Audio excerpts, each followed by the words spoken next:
Well, it's time to call off the media dogs. A new study revealing that bias in media truly has gone off the rails here. 98% of the coverage of President Trump's first 100 days are negative. The harshest offenders being CNN, NBC, CBS, and the New York Times. And that's just the tip of the iceberg. Joining us now, Rick Grenell. Rick, I saw a lot of your tweets. You were at the SALT conference in Las Vegas, and obviously the media came up a lot, and you seem pretty incensed about it all. Look, I think we have a real big problem right now going on. We have too many reporters who are repeating and retweeting stories that they haven't checked. They haven't taken the time to look at to see whether or not this is true. They don't have an original source. They're relying on someone else's. And when there's a mistake, as we've seen on the front page of the New York Times, where they literally claimed that that somehow Comey had asked for more funding for his investigations into Russian ties with the Trump campaign.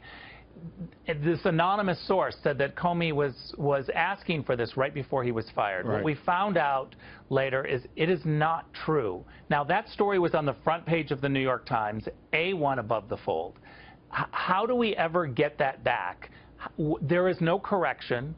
Reporters don't admit that that was wrong. They just go on. There are literally no consequences to what we've seen. So I think what we've got to do is we've got to deal with these anonymous sources. They need to be ferreted out. We need to figure out where they are, and these people need to be fired or prosecuted if they're leaking classified information, because it is not correct, it's not right, it's not helpful to our democracy if we're having people leak for partisan issues. Charles, they are not whistleblowers, these people. They are not speaking truth to power. They are literally doing this because they have an interest in the 2020 election. That's partisan politics inside our intel agencies. The media are not going to call these people out. The media want to see this happen. They thrive on leaks. And so I think what we have to do in the public is we have to demand that our regulators in Congress and the Trump administration figure out who these leakers are and prosecute them and fire them. Rick, I agree 1,000%. I want to bring in two additional panelists here, Payton and Adriana Cohen, two strong critics of media bias. Adriana, you in fact wrote an article, I think earlier this week, on just to Rick's point, the magnitude of what we're starting to see right now. Exactly. Yesterday I wrote a column in the Boston Herald. It was our front page splash talking about media bias, how we have never in American history seen such a venomous media go after a sitting president. And the new Harvard study that's just been released reaffirms what I stated in my column, that President Trump is not getting fair and neutral coverage. And I think what is happening, Charles, is that, you know, in the good old days of journalism, journalists were politically neutral, and they reported stories based on facts. That is long gone now, for the most part. There are so many mainstream media journalists who are actually political operatives, and they are not covering the news fairly. I mean, look at how many times President Trump has had a success that they don't cover.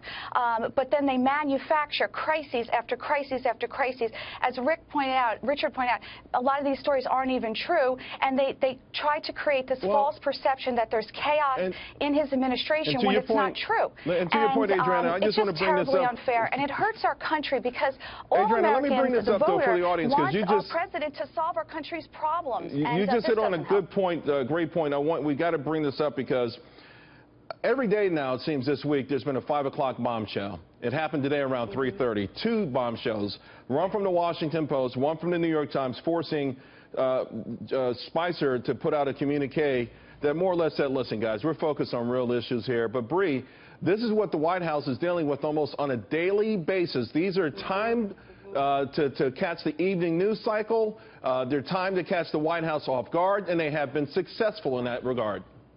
Yeah, you're completely right. And I don't know about you, but I am sick of bombshell after bombshell that are only to be, disregarded later on and told that the leakers and the unnamed sources who were supposedly feeding them all this information ended up kind of not being true. I mean, we saw this played out earlier this week when the media was doubling down and insisting that Donald Trump leaked classified information to top Russian officials during a meeting earlier this month. Top intel officials have unequivocally denied that, yet the media has still kind of been a little bit snarky in how they're covering covering this.